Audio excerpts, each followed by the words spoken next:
Usai melakukan penyelidikan berdasarkan rekaman CCTV, aparat kepolisian dari tim Semut Merah Resmo Polsek Tamalan Rea memastikan aksi pencurian sepeda motor menggunakan angkutan umum.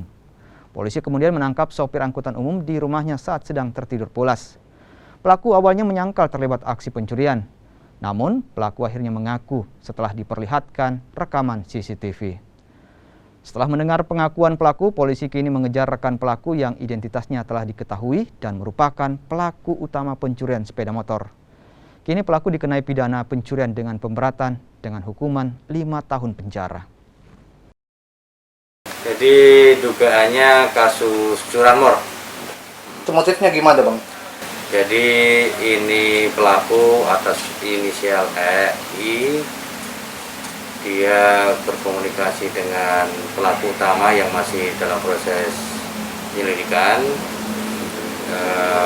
Mereka bersama-sama untuk melakukan pencurian kendaraan bermotor dengan menggunakan alibinya mereka menggunakan mobil angkutan.